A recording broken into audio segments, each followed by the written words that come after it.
ইমাম সাহেবের কাছে খবর আসবে, ও ইমাম সাহেব হুজুর, আব্দুর রহমান নামক আল্লাহর বান্দাটা দুনিয়া থেকে বিদায় হয়ে গেল। মসজিদের মধ্যে খবর দিয়া দেন, মসজিদের মাইকের মধ্যে যখন আমার মরণের খবরটা দিয়ে দিবে, সাথে সাথে এলাকার প্রতিটা বাজারের মধ্যে আওয়াজ শুরু হয়ে যাবে, হাই আফসোস, আমাদের মহাব্বতের বন্ধু আব্দুল করিম আব্দুর রহমান দুনিয়া থেকে বিদায় হয়ে গেল। এরই আল্লাহর মহাব্বতের গোলাম এবার আমাকে জানাজা পড়ার জন্য আমার অনুসারীরা আমার বাড়িতে আগমন করবে। আমাকে একটা নজর দেখার জন্য প্রতিটা মানুষ আমার পাশে এসে দাঁড়ায় যাবে। রে আল্লাহর গোলাম, আমি তাকায় দেখবো আমার সন্তান আমারে দেখি আর চোখের পানি টপ টপ করে ছেড়ে দিয়া কান্দে। আমি তাকায় দেখবো আমার যুবক বন্ধুটা আমার পাশে দাঁড়াইয়া দাঁড়াইয়া চোখের পানি ছেড়ে দিয়া কান্দা। আমি তাকায় দেখবো আমার ব্যবসায়ী পার্টনাররা আমার পাশে দাঁড়ায় দাঁড়ায় আমাকে লাশ লাশ বলে ডাকতেছি। এতদিন আমার একটা নাম ছিল, এখন আমার ব্যবসায়ী পার্টনার আমাকে নাম ধরে ডাকে না। আমার সন্তানটি জিগায় লাশটাকে কখন দাফন করা হবে, ইমাম সাহেব কি জিগায় কখন জানাজা পড়া হবে।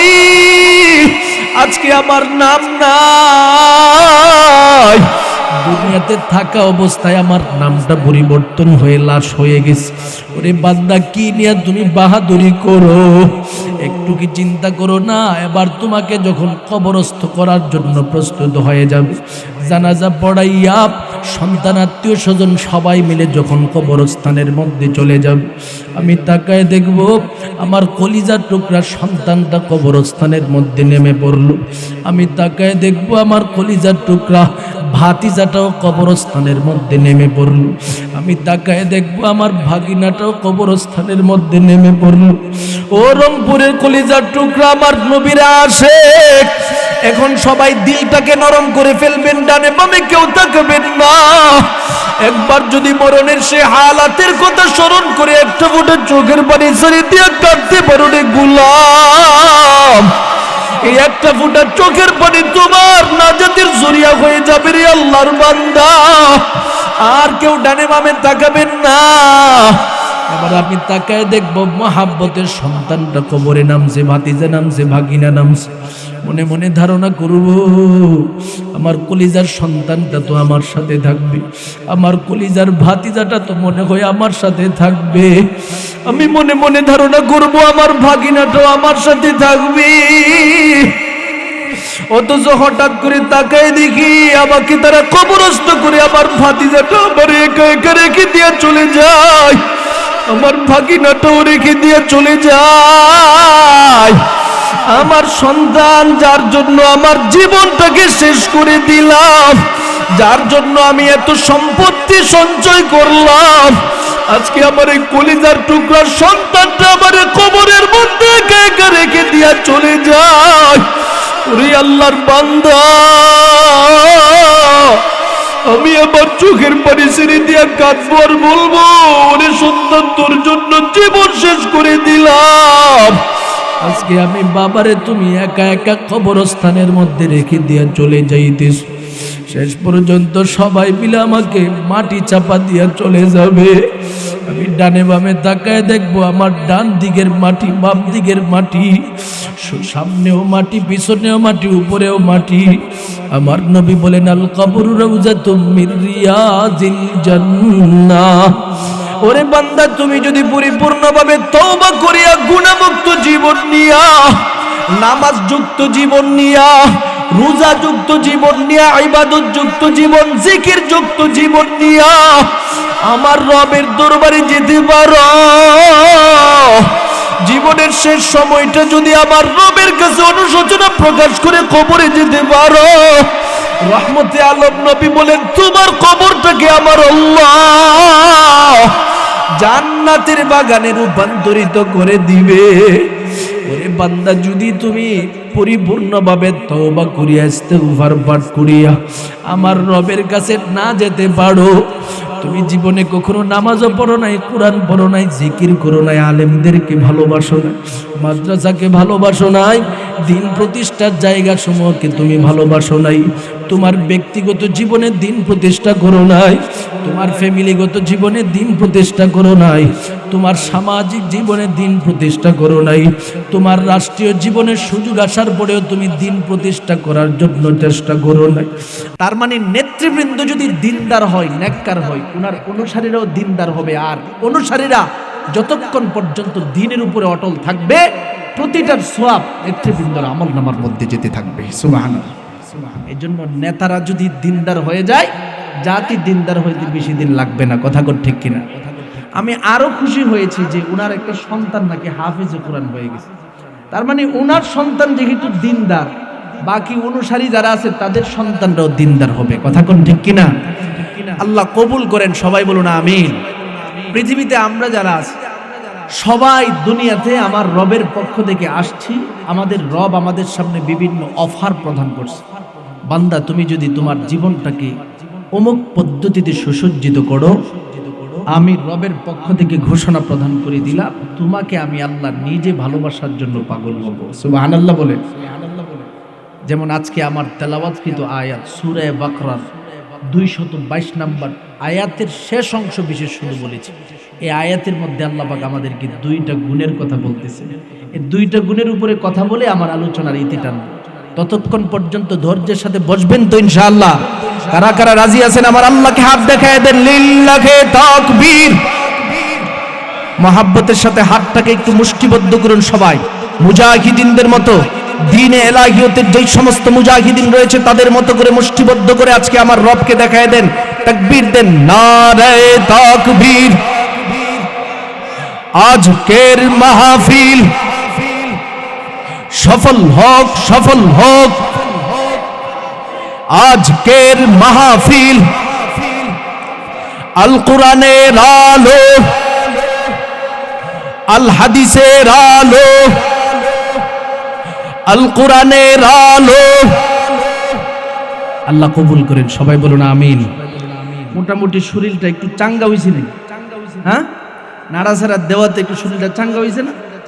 আল্লাহ কবুল করেন, বলেন আমিন। তেলাওয়াতকৃত আয়াতের মধ্যে আমাদের রব আমাদেরকে নির্দেশনা প্রদান করতেছেন, বান্দা আমি তোমাকে ভালোবাসতে চাই। আমি কেমনে তোমাকে ভালোবাসবো সেটা শুনো। আমার আল্লাহ বলেন, 1 নাম্বার তোমার জীবনের ভিতরে তওবার গুণ ঢুকায়ে ফেলো। সুবহানাল্লাহ বলেন। এবার বুঝার বিষয় হলো তওবাটা আমরা করব কেন? আমার রব ঘোষণা দিয়েছেন, পৃথিবীতে যত মানব জাতিকে আমি রব পাঠাইছি, প্রতিটা মানুষকে আমি রব যেমন নেক কাজ করার যোগ্যতা দিয়েছি, পাশাপাশি গুনার কাজ করারও যোগ্যতা আমি আল্লাহ দিয়েছি। এ কারণে আমাদের নবীজি বলেছেন, ক্বালা রাসূলুল্লাহি সাল্লাল্লাহু আলাইহি ওয়াসাল্লাম, ইন্না কুল্লা বানি আদম খাত্তা ওয়া খায়রুল খাত্তাইনা আত-তাওয়াবুন। আমার নবী ঘোষণা প্রদান করে দেই, বান্দা জমিনের মধ্যে যত আদম সন্তান আছে সবাই কেউ না কেউ বিভিন্ন দিক থেকে তারা গুনাহগারের অন্তর্ভুক্ত। কেউ যদি বলে আমি গুনাহগার না, সে কখনো আদম সন্তানের অন্তর্ভুক্ত হতে পারে না।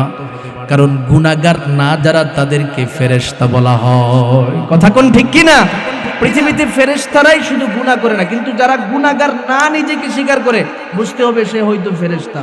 কারণ ফেরেশতা ছাড়া গুনাহ করবে মানুষ, মানুষকে আল্লাহ পাঠাইছে তারা গুনাহ করবে আর রবের কাছে তওবা করবে। সুবহানাল্লাহ বলুন, সুবহানাল্লাহ বলুন। এই কারণে আমার নবী বলেন, উম্মত ভালো করে শুনে নাও, তুমি অপরাধ করবা, অপরাধ করবা, কিন্তু অপরাধীদের মধ্য থেকে আমার রব ওই সমস্ত ব্যক্তিদেরকে বেশি মহাব্বত করে থাকেন। আমার রবের কাছে তারাই সবচেয়ে থেকে খায়রের অন্তর্ভুক্ত, কল্যাণের ভিতরে তারা সব সময় থাকবে। খায়রুল খাত্তাইনা আত-তাওয়াবুন, জমিনের মধ্যে যারা তওবাকারীদের অন্তর্ভুক্ত, তারা আমার রবের কাছে গুনাহ করার পরেও তারা বড় উত্তম জাতিতে পরিণত হয়ে যায়। এ কারণে আমার নবী রহমতে আলম নবী স্পষ্ট ঘোষণা প্রদান করে দেই, ওরে কলিজার টুকরা সমস্ত উম্মতের দলেরা শুনে নাও, জীবনে যত গুনাহ করবা সমস্ত গুনাহ নিয়ে আমার রবের কাছে তওবা করবা। তওবা যত করবা আমার রবের কাছে তুমি তত বেশি মাকবুল হতে পারবা। যত বেশি তওবা করবা আমার রবের কাছে তত বেশি তুমি ভালোবাসার পাত্র হইবা। মুমিন বান্দা এবার বোঝার বিষয় হলো তওবা কাকে বলা হয়। আমার নবী বলেন, জমিনের মধ্যে কেউ যখন আগে কখনো গুনাহ করত, এই সমস্ত গুনাহ নিয়া আবার যখন আমার রবের কাছে অনুশোচনা প্রকাশ করি, আর জীবনে গুনাহ করবে না বলে আমার রবের কাছে প্রতিশ্রুতি দেই, এই সমস্ত ব্যক্তিদেরকে তওবাকারী বলা হয়। সুবহানাল্লাহ বলেন। তাহলে আমাদের জীবনে যত গুনাহ আমরা করি, এই গুনাহ নিয়ে যদি তওবা করতে পারি, আমার রব বলেন তুমি আমার ভালোবাসার বান্দা হয়ে যাবে। সুবহানাল্লাহ। এই জন্য আমার আল্লাহ পাক প্রতিটা মুহূর্তে মুহূর্তে বান্দাগুলোকে ডাকে। জুমার দিন ডাকে, ফজরে ডাকে, জুহুরে ডাকে, আসরে ডাকে, মাগরিবে ডাকে। এই সব সময় ডাকতে থাকে আর বলতে থাকে, রে আমার মহাব্বতের গোলাম, দুনিয়ার জমিনের মধ্যে আমি আল্লাহ তোমাকে প্রতিটা মুহূর্তে মুহূর্তে ডাকি। কেন ডাকি বান্দা তুমি জানো? তুমি কি আমি আল্লাহর ডাকে সাড়া দিয়ে একটু ভালোবাসার নাও কিনা? অনেক মুমিন বান্দারা মনে করে আমার মতো তো গুনাহগার এই দুনিয়ার জমিনে কেউ নাই, আমি কেমনে আমার রবের দরবারে সেই গুনাহ নিয়ে দাঁড়াবো, আমার রবের কাছে সেই গুনাহ নিয়ে কেমনে দাঁড়াবো। প্রতিটা মুমিন বান্দা এই চিন্তা করতে থাকে। আমার আল্লাহ পাক আমার নবীজিকে স্পষ্ট ঘোষণা প্রদান করে দেয়, নবী গো, আপনার মহাব্বতের যেই সমস্ত উম্মতের দলেরা নিজেদের জীবনের মধ্যে গুনাহ করতে করতে তার অন্তরটাকে গুনার মাধ্যমে মরিচিকা ফালায় দিস, আমি আল্লাহর পক্ষ থেকে তাদের ব্যাপারে স্পষ্ট সুসংবাদ প্রদান করে দেন। قل يا عبادي الذين أسرفوا على أنفسهم لا تقنطوا من رحمة الله إن الله يغفر الذنوب جميعا إنه هو الغفور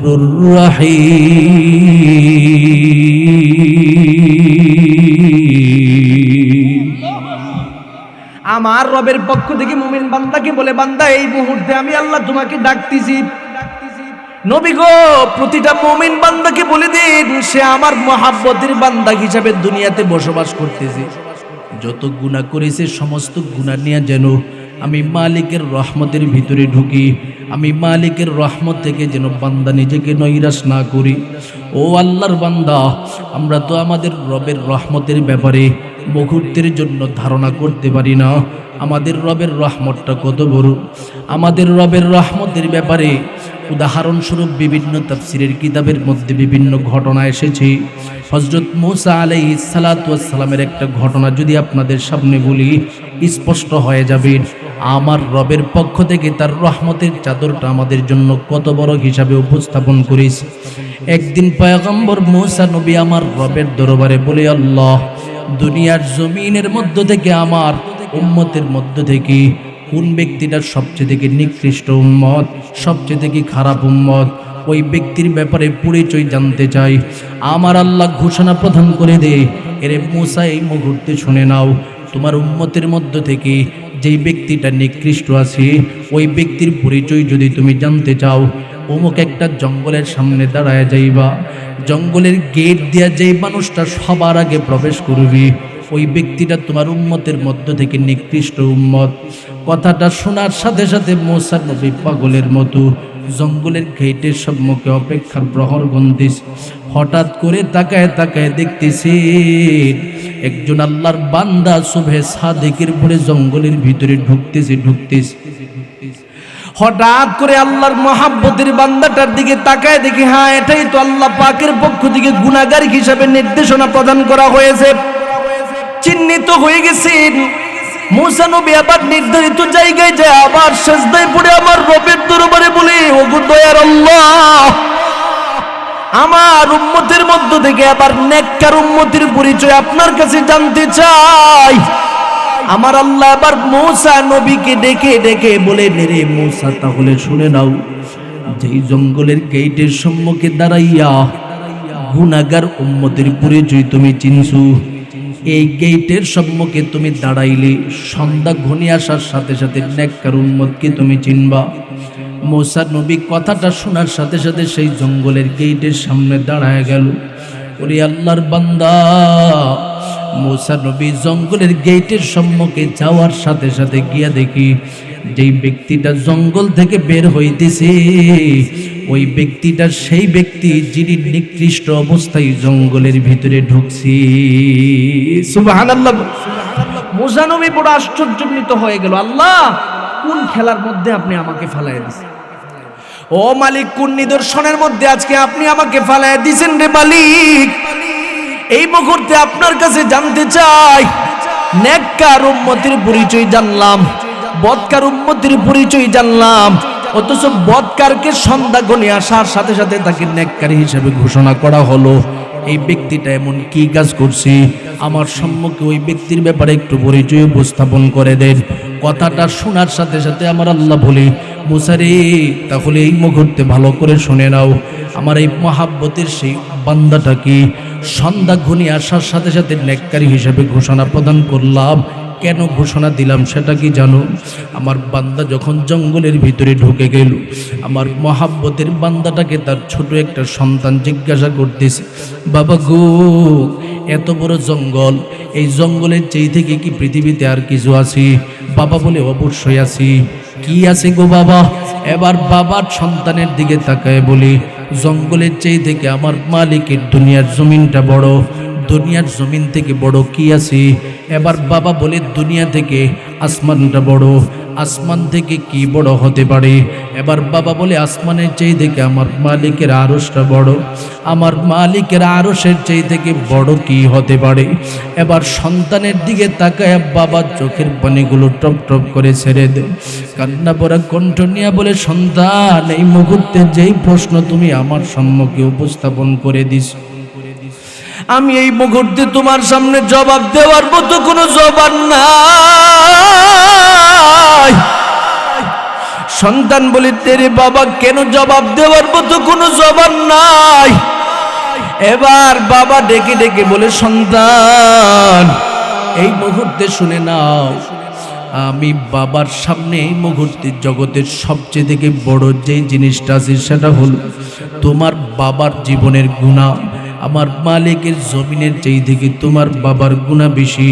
আমার মালিকের আসমানের চেয়ে থেকে তোমার বাবার গুনার পরিধি বড়। আমার মালিকের আরশের চেয়ে থেকে তোমার বাবার গুনার পরিধি বড়। আমার মালিকের গোটা জগতের চেয়ে থেকে তোমার বাবার গুনার পরিধি বড়। সন্তান এবার ডেকে ডেকে বলেন, বাবা গো, তাহলে কি আপনার গুনার চেয়ে থেকে আমার মালিকের কাছে আর কিছু বড় হতে পারে না?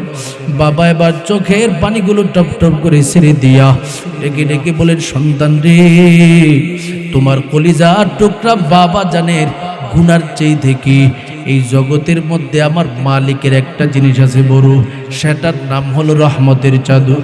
আমার মালিক যদি বান্দাটাকে রহমতের চাদরের মধ্যে একবার গ্রহণ করিয়া নেই, বান্দার জীবনের যত গুনাহগাতা আছে সব কিছু মুছে যায়।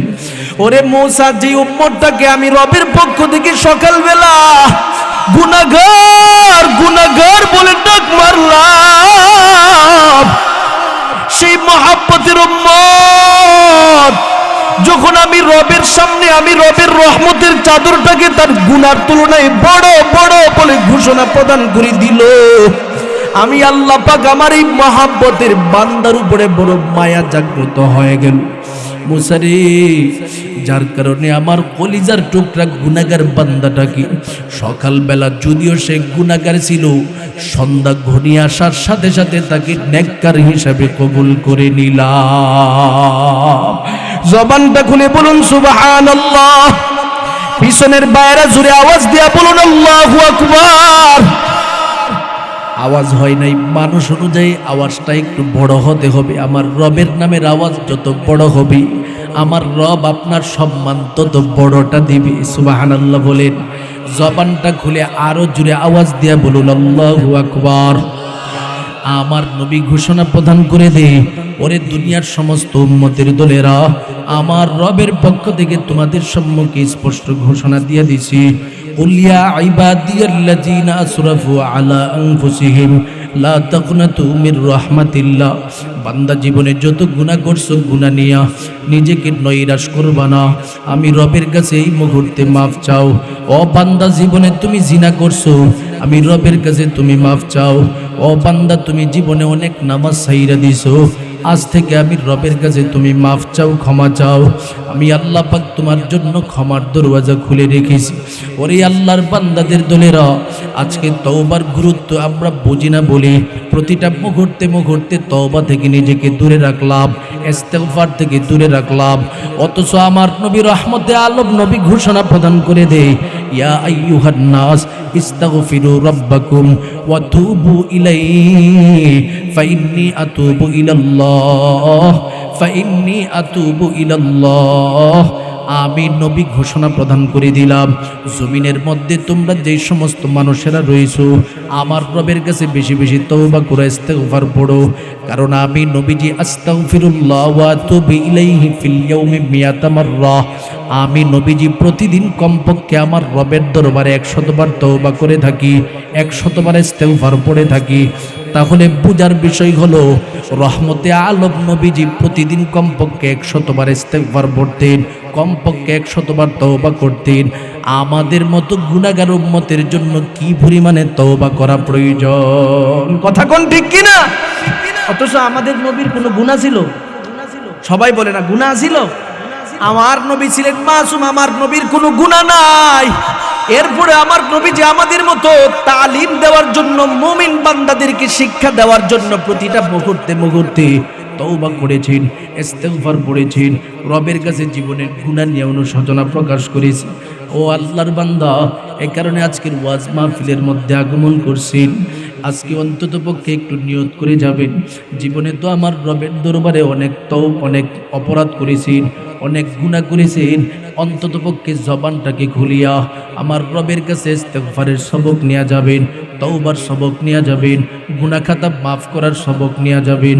আমার নবী বলেন, ক্বালা রাসূলুল্লাহি সাল্লাল্লাহু আলাইহি ওয়াসাল্লাম, মান তাবা ক্বাবলা আন তাতুলু আশ-শামসু মিন মাগরিবিহা তাবাল্লাহু আলাইহি। রহমতে আলম নবী বলেন, জমিনের মধ্যে কোনো একটা মহাব্বতের উম্মত যদি সূর্য পশ্চিম দিক থেকে উদিত হওয়ার আগে আমার রবের দরবারে খাঁটি দিলে তওবা করতে পারে, আমার আল্লাহ পাক এই উম্মতটাকে মাফ করার জন্য প্রস্তুত রয়েছে। সুবহানাল্লাহ বলে।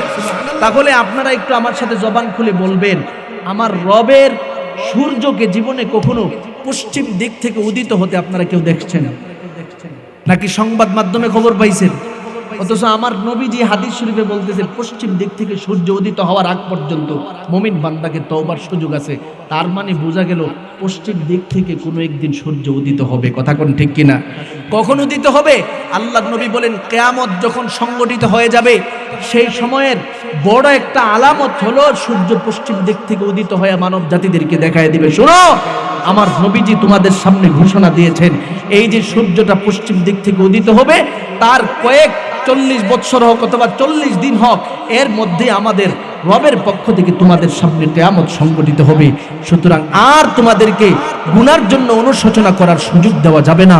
এই রাস্তাটা আমার নবীজি আমাদের সামনে বলে দিয়া স্পষ্ট করে দিয়েছে, উম্মত এই সময়টা আসার আগে অন্তত পক্ষে তুমি তওবা করো।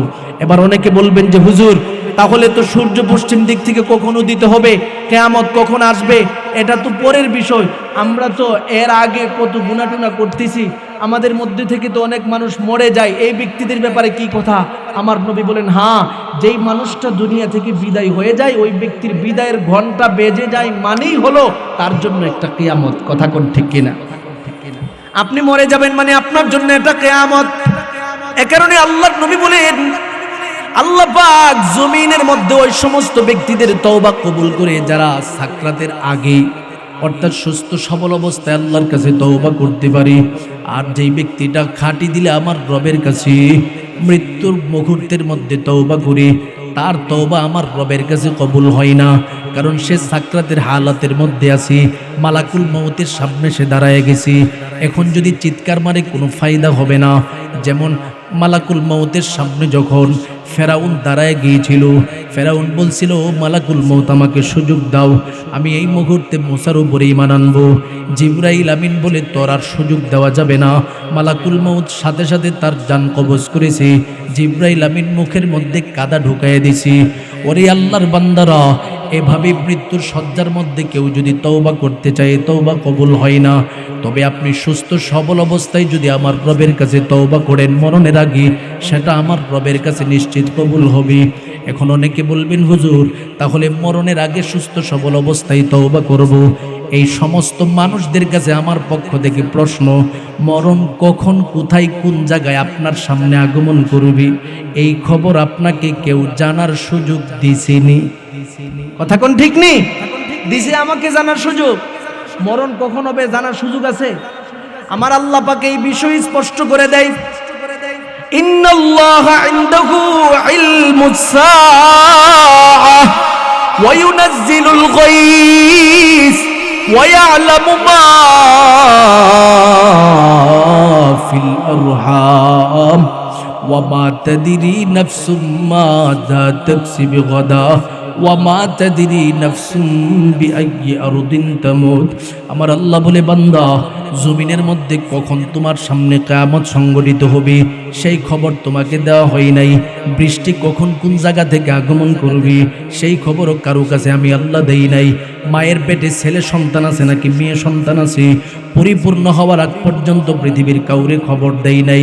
4 নম্বরে আমার আল্লাহ বলেন, ওয়া মা তাদরি নাফসুম মাযা তাকসিবু গাদা। মুমিন রে, আগামীকালকে তুমি কি করবা, কোথায় যাবে সেই খবর আমি রবের পক্ষ থেকে তোমাকে দেই নাই। 5 নম্বরে আমার রব ঘোষণা দিয়া দেয়, ওয়া মা তাদরি নাফসুম বিআইয়ি আরদিন তামুত। মুমিন রে, জমিনের কোন জায়গায় তোমার মরণ আগমন করবে সেই খবর তোমাকে দেওয়া হয় নাই। এই জন্য রংপুরের ভাইয়েরা, আমি আপনাদের সবার সামনে অনুরোধ করে যাব, মরণ যেহেতু আমার রাস্তাটা কখন কোথায় আগমন করবে এই খবর আমার জানা নাই। আমি বক্তা বয়ান করতেছি, আমারও কোনো প্রকারের গ্যারান্টি নাই। আপনি বয়ান শ্রবণ করতেছেন, আপনারও কোনো গ্যারান্টি নাই। দুনিয়া থেকে কখন বিদায় হয়ে যাব কারো জানা নাই। এ কারণে আমার রব বলে, বান্দা, এই মুহূর্তে নিজেকে তুমি মৃত্যুর জন্য প্রস্তুত বানাও। মরণ এটা এমন একটা বিষয়, যেমনভাবে কোরআন থেকে প্রমাণিত তেমনভাবে বাস্তবতার দিকে তাকায় দেখবা, পৃথিবীর সব মানুষ একের পর এক, তোমার আগের মানুষ মারা গেছে, দাদা মারা গেছে, বড় বাবা মারা গেছে, আরও কত আত্মীয় স্বজন মারা যায়। কোরআন থেকে যেমন প্রমাণ, পাশাপাশি বাস্তবতার নিরিখে তাকায় দেখবা প্রতিটা মানুষ মরণশীল, তার মধ্যে কোনো সন্দেহ নাই। কথা কোন ঠিক কিনা? একদিন এই দামি শরীর থাকবে না রে হাই, মাটির শরীর মাটির সাথে মিশবে যে ধুলাই। কিসের বাড়ি, কিসের ঘর, কিসের জমিদারি, একদিন মোদের যাইতে হবে কবরের বাড়ি। ভোগ বিলাসের বাড়ি গাড়ি পরে রবে সব, কবরেতে থাকবে শুধু আল্লাহ মোদের রব। কবরেতে সওয়াল করবেন দুজন ফেরেশতা, জবাব দিলে কবর হবে শ্রেষ্ঠ বাগিচা। আল্লাহর রহমতে যদি জান্নাত পেয়ে যায়, আল্লাহ মোদের দেখা দিবেন স্বয়ং চেহারায়। একটা জবান বন্ধ রাখবেন না, জবানটা খুলে বলুন আল্লাহু আকবার। আরো জোরে আওয়াজ দিয়া বলুন আল্লাহু আকবার। ও আল্লাহর মহাব্বতের বান্দা, ওদিকে স্পষ্ট করে দে বান্দা, জমিনে তোমার মরণ হবে, কোথাও গিয়া পালানোর পথ নাই। আইনা মা তাকুনু ইউদরিকুমুল মাউত ওয়ালাউ কুনতুম ফি বুরুজিম মুশাইয়াদা। মরণ থেকে যতই পালাও, মরণ তোমায় লইবে ঘিরি। যদিও সুদূর আকাশ পানে লুকাও সে তাই লাগিয়ে সিঁড়ি। এ দুনিয়া মিশে বলে ভাই শুধু আশার খেলা ঘর, চোখ বুঝিলে দেখবি রে মন, কে আপনার কে বাপর। কোথায় থেকে আগমন, কোথায় যেতে হবে রে, কে আনিল কি কারণে জানা নাই ভবেতে। নদীর পার ভাঙে ওপার ঘরে, এই তো নদীর খেলা। সকাল বেলার ধনির তুই ফকির সন্ধ্যা বেলা নদী পথে নৌকা চালাও ওরে মাঝি ভাই বেলা ডুবার আগে আমি পার করতে চাই ডুবে গেলে বেলারে আর উঠে না ভেঙে গেলে মেলারে আর জমে না। ও আল্লাহর মহাব্বতের বান্দারা, ও রংপুর জেলার মুমিন বান্দা সবার কাছে এই মুহূর্তে কবিতাটা পাঠ করার মাধ্যমে যেই বিষয়টা জানাতে চাই, জমিনের মধ্যে আমরা যত মানুষ আছি, আমার ডানে বামে আত্মীয় স্বজনের মেলার অভাব নাই, আমার ডানে বামে সন্তানের অভাব নাই, আমার বিবি আছে, আমার কত মানুষ আমার ডানে বামে ঘোরাফেরা করি। আমি আজকে নেতা মানুষ, আমার পিছে কত হাজার হাজার মানুষ ঘোরাফেরা করি।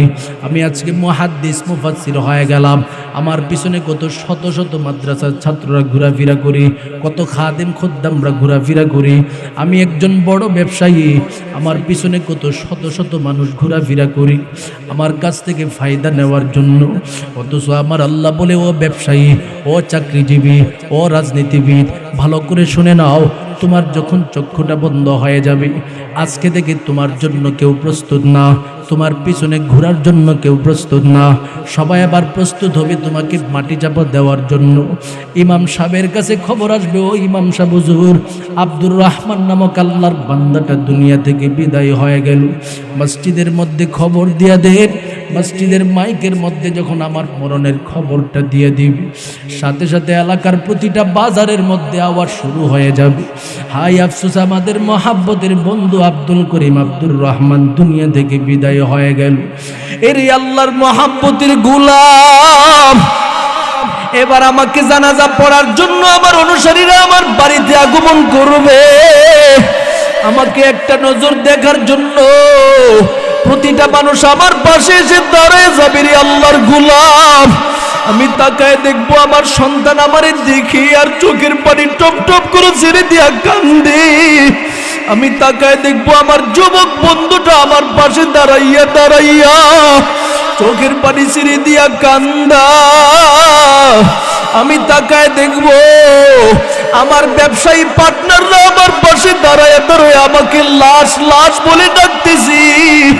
এতদিন আমার একটা নাম ছিল, এখন আমার ব্যবসায়ী পার্টনার আমাকে নাম ধরে ডাকে না। আমার সন্তান জিগাই লাশটাকে কখন দাফন করা হবে, ইমাম সাহেব কি জিগাই কখন জানাজা পড়া হবে। আজকে আমার নাম নাই, দুনিয়াতে থাকা অবস্থায় আমার নামটা পরিবর্তন হয়ে লাশ হয়ে গেছে। ওরে বান্দা, কি নিয়ে তুমি বাহাদুরি করো? একটু কি চিন্তা করো না? এবার তোমাকে যখন কবরস্থ করার জন্য প্রস্তুত হয়ে যাবে, জানাজা পড়াইয়া সন্তান আত্মীয় স্বজন সবাই মিলে যখন কবরস্থানের মধ্যে চলে যাবে, আমি তাকায় দেখব আমার কলিজার টুকরা সন্তানটা কবরস্থানের মধ্যে নেমে পড়ল। আমি তাকায় দেখব আমার কলিজার টুকরা ভাতিজাটাও কবরস্থানের মধ্যে নেমে পড়ল। আমি তাকায় দেখব আমার ভাগিনাটাও কবরস্থানের মধ্যে নেমে পড়ল। ও রংপুরের কলিজার টুকরা আমার নবীর আশিক, এখন সবাই দিলটাকে নরম করে ফেলবেন, ডানে বামে কেউ তাকাবেন না। একবার যদি মরণের সে হালাতের কথা স্মরণ করে একটা ফুটে চোখের পানি ছেড়ে দিয়ে কাঁদতে পারো রে গোলাম, এই একটা ফুটা চোখের পানি তোমার নাজাতের জরিয়া হয়ে যাবে রে আল্লাহর বান্দা। আর কেউ ডানে বামে তাকাবেন না। এবার আমি তাকায় দেখবো মহাব্বতের সন্তানটা কবরে নামছে, ভাতিজা নামছে, ভাগিনা নামছে। মনে মনে ধারণা করব আমার কলিজার সন্তানটা তো আমার সাথে থাকবে, আমার কলিজার ভাতিজাটা তো মনে হয় আমার সাথে থাকবে। আমি মনে মনে ধারণা করব আমার ভাগিনাটাও আমার সাথে থাকবে। অথচ হঠাৎ করে তাকায় দেখি আমাকে তারা কবরস্থ করে আমার ভাতিজাটা আমার একা একা রেখে দিয়ে চলে যায়, আমার ভাগিনাটাও রেখে দিয়ে চলে যায়। আমার সন্তান, যার জন্য আমার জীবনটাকে শেষ করে দিলাম, যার জন্য আমি এত সম্পত্তি সঞ্চয় করলাম, আজকে আমার এই কলিজার টুকরার সন্তানটা আমার কবরের মধ্যে একা একা রেখে দিয়া চলে যায়। ওরে আল্লাহর বান্দা, আমি আমার চোখের পানি ছেড়ে দিয়া কাঁদবো আর বলবো, ওরে সন্তান তোর জন্য জীবন শেষ করে দিলাম। আজকে আমি বাবারে তুমি একা একা কবরস্থানের মধ্যে রেখে দিয়া চলে যাইতেছ, শেষ পর্যন্ত সবাই মিলে আমাকে মাটি চাপা দিয়া চলে যাবে। আমি ডানে বামে তাকায় দেখবো আমার ডান দিকের মাটি, বাম দিকের মাটি, সামনেও মাটি, পিছনেও মাটি, উপরেও মাটি। আমার নবী বলেন, আল কবর রাউজাতুম মির রিয়াজিল জান্নাহ। ওরে বান্দা, তুমি যদি পরিপূর্ণভাবে তওবা করিয়া গুনাহমুক্ত জীবন নিয়া, নামাজ যুক্ত জীবন নিয়া, রোজা যুক্ত জীবন নিয়া, ইবাদত যুক্ত জীবন, জিকির যুক্ত জীবন নিয়া আমার রবের দরবারে যেতে পারো, জীবনের শেষ সময়টা যদি আমার রবের কাছে অনুশোচনা প্রকাশ করে কবরে যেতে পারো, রহমতে আলম নবী বলেন তোমার কবরটাকে আমার আল্লাহ জান্নাতের বাগানে রূপান্তরিত করে দিবে।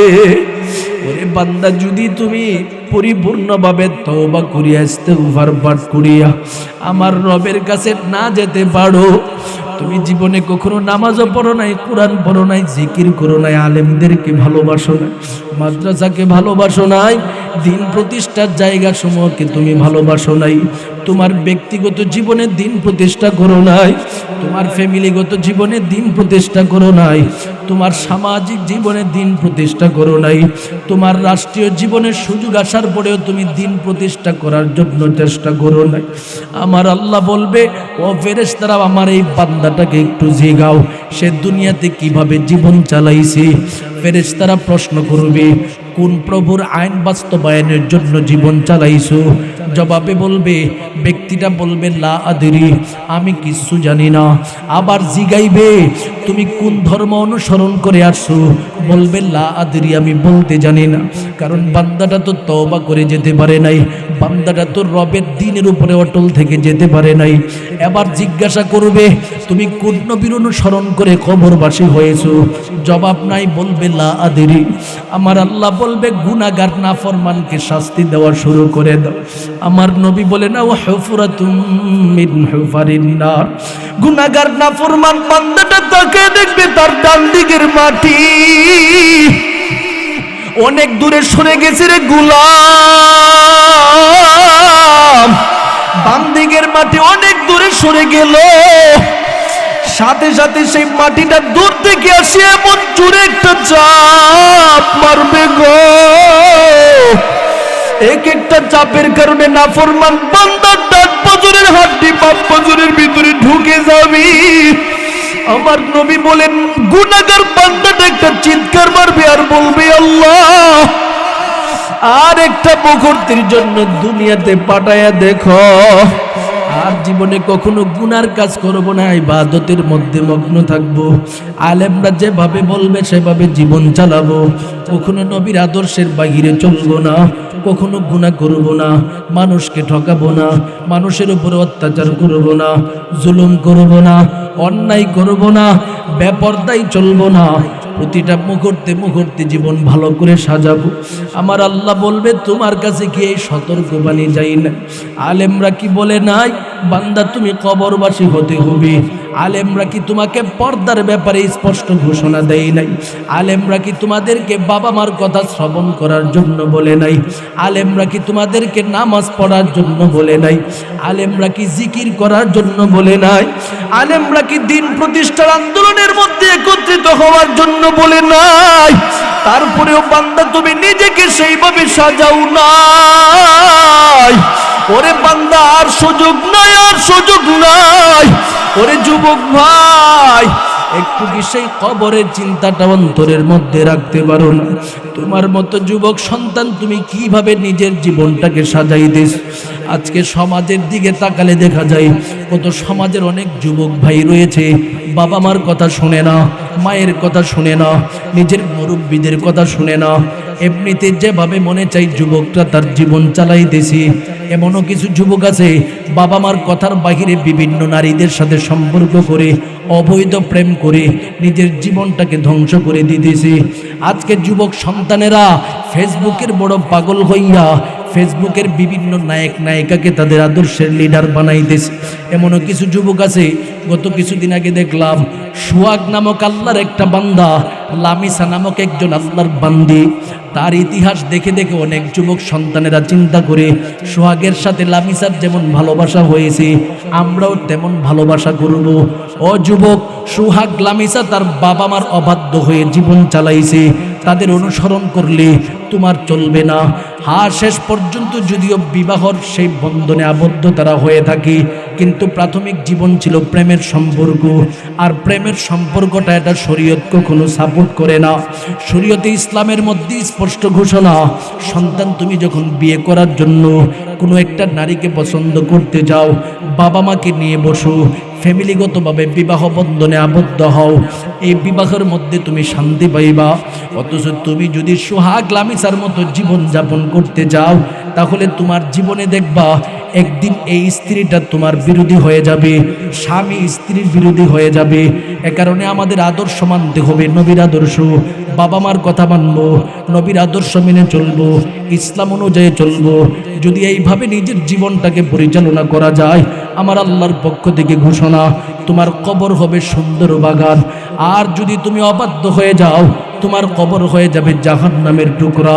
জাহান্নামের টুকরা থেকে যদি কবরকে বাঁচাতে যাও, ইন্নাল্লাহা ইউহিব্বুত তাওয়াবিন ওয়া ইউহিব্বুল মুতাতাহহিরিন। আমার রব ঘোষণা প্রদান করে দে, মুমিন বান্দা তুমি আমি রবের ভালোবাসার ভিতরে ঢুকো। কেমনে ঢুকবা? আজকে ময়দানের মধ্যে আগমন করছো, তওবাকারীদের অন্তর্ভুক্ত হয়ে যাও। এখন তুমি নিজের গুনাহ নিয়ে অনুশোচনা প্রকাশ করো। আর জীবনে গুনাহ করবা না, আর জীবনে অপরাধ করবা না, আর জীবনে আমার রবের অবাধ্য হবে না, এই চিন্তাটা অন্তরের ভিতরে ঢুকায় ফেলো। 2 নম্বরে আমার আল্লাহ ঘোষণা দে, ওয়া ইউহিব্বুল মুতাতাহহিরিন। বান্দা শুধুমাত্র তওবার অন্তর্ভুক্ত হলে হবে না, নিজেকে সবসময় পবিত্র রাখবা, নিজের জীবনটাকে পবিত্র রাখবা। আমি শুনেছি আমার পর্দার অন্তরালের অনেক মা বোনেরা ময়দানে আগমন করিস। ওরে মা, নিজের জীবনটাকে পবিত্রতার ভিতরে ঢুকাবেন, নিজের জীবনটাকে যত বেশি পবিত্র রাখবেন, আপনার সন্তান হবে পবিত্র। নিজের জীবনটাকে যত বেশি পবিত্র বানাবেন, আপনার মেয়েটা হবে পবিত্র। নিজের জীবনটাকে যত বেশি পবিত্র বানাবেন, আপনার ছেলেটা হবে পবিত্র। শেষ পর্যন্ত পবিত্র মাদের গর্ভ থেকে আমার রবের পক্ষ থেকে মঈনুদ্দিন চিশতির মতো বুজুর্গ পাঠায়। সুবহানাল্লাহ বলেন। তাহলে আমাদের মা বোনদের দিকে ইশারা করে আমি আমার পক্ষ থেকে নসিহত করতে চাই, যদি মঈনুদ্দিন চিশতির মা হতে চান, যদি আল্লাহওয়ালা বুজুর্গানে দ্বীনের মা হতে চান, নেককার নিজেকে বানান, পবিত্র নিজেকে বানান। নিজের জীবনটাকে যত বেশি পবিত্র বানাবেন, আমার রবের কাছে আপনি তত বেশি পবিত্রতার কারণে মহাব্বতের পাত্র হয়ে যাবেন। এমন 2টা গুণ যদি দুনিয়ার জমিনের মধ্যে কারো কাছে থাকে, আমার আল্লাহ বলে, বান্দা তোমাকে আমি ভালোবাসবো। তোমাকে ভালোবাসার জন্য আমার কাছে দৌড়াদৌড়ি করার প্রয়োজন নাই। আমি আল্লাহ নিজে ভালোবাসার জন্য তোমার ঘরে চলে আসব। শুধু ভালোই বাসবো না, আমি একা একা তোমাকে ভালোবাসবো না, আমার মহাব্বতের ফেরেশতারাও তোমাকে ভালোবাসবে। আসমানের ফেরেশতারা ভালোবাসবে, জমিনের যত মাখলুকাত আছে তারাও ভালোবাসবে। এ কারণে নিজের জীবনটাকে শুধু 2টা গুণের ভিত্তিতে চালাবো। 1 নাম্বার হলো ইউহিব্বুত তাওয়াবিন, তওবাকারীদের অন্তর্ভুক্ত হয়ে যাও। 2 নাম্বার ওয়া ইউহিব্বুল মুতাতাহহিরিন, নিজের জীবনটাকে পবিত্র বানায় নাও। এই গুণের ভিত্তিতে জীবন চালাইবা, আমি আল্লাহ নিজে তোমাকে ভালোবাসার জন্য প্রস্তুত হয়ে যাব। সুবহানাল্লাহ বলেন। রাত বেশি হয়ে গেছে, আমি আর আলোচনার সামনের দিকে যাব না। 2টা পয়েন্টকে সামনে রেখে কথা বলতেছিলাম। আমার রব 1 নম্বরে আমাকে ভালোবাসার গুণ বলতেছেন, বান্দা তোমাকে আমি রব ভালোবাসতে চাই। কি গুণ অর্জন করবা? তওবা করো, তওবার ভিত্তিতে জীবন ঢুকাও। আজকে বান্দা তুমি ওয়াজ মাহফিলে আসছো, জীবনে যত গুনাহ আছে সব গুনাহ নিয়ে মাফ চাও। 2 নাম্বার শুধু তওবা করলে হবে না, ওয়া ইউহিব্বুল মুতাতাহহিরিন, পবিত্রতার জীবনের ভিতরে জীবনটাকে ঢুকাও। যদি 2টা গুণ থাকে, আমি রব নিজে ঘোষণা দিলাম তোমাকে ভালোবাসার জন্য আমি আল্লাহ পাগল হয়ে যাব। সুবহানাল্লাহ বলেন। এই জন্য সবার কাছে আপনাদের কাছে এই 2টা নসিহত রেখে আমি এই মুহূর্তে আমার আলোচনা ইতি টানতেছি। আমাকে কর্তৃপক্ষের পক্ষ থেকে জানানো হয়েছে যে হুজুর, আমাদের মাদ্রাসার মাহফিল বাবদ বিভিন্ন সময় বিভিন্ন অতিথিরা আসেন, প্রতি বছরে ওনারা একটা সহযোগিতার হাত বাড়ায়। আজকে যেই টাইমে আমাকে দেওয়া হয়েছে, এটা কালেকশনের মৌলিক টাইম না, তারপরেও যেহেতু মাদ্রাসার মাহফিল আপনারা সকলেই প্রতি বছর সহযোগিতা করে থাকেন, আপনারা আন্তরিকভাবে সহযোগিতার হাত বাড়াবেন আমি আপনাদের কাছে অনুরোধ করছি। বিশেষ করে আমার নবী রহমতে আলম নবী বলেছেন, দুনিয়াতে 3 ব্যক্তি যখন আমার রবের কাছে দোয়া করে সেটা আমার আল্লাহর কাছে কবুল হয়ে যায়। 1 নম্বর সালাসু দাওয়াতি মুস্তাজাবাত লা শাক্কা ফীহিন্না। আমার নবী বলেন, দাওয়াতুল ওয়ালিদাইনি আলা ওয়ালাদিহি, বাবা মা যখন তার সন্তানের জন্য দোয়া করে সেটা রবের কাছে কবুল হয়ে যায়। 2 নম্বর ওয়া দাওয়াতুল মাজলুম, মাজলুম ব্যক্তি যখন জালেমের বিরুদ্ধে দোয়া করে সেটাও কবুল হয়। 3 নম্বরে আমার নবী বলেন, ওয়া দাওয়াতুল মুসাফির, মুসাফির ব্যক্তি যখন আমার রবের কাছে দোয়া করে সেটাও কবুল হয়। আমি আপনাদের এখান থেকে যেই সমস্ত কলিজার টুকরা বাবা মা অনেক সন্তানের বিদায় হয়ে গেছে, এই জাতীয় সন্তানের বাবা মার জন্য আমি আন্তরিকভাবে একটু দোয়া করতে চাই।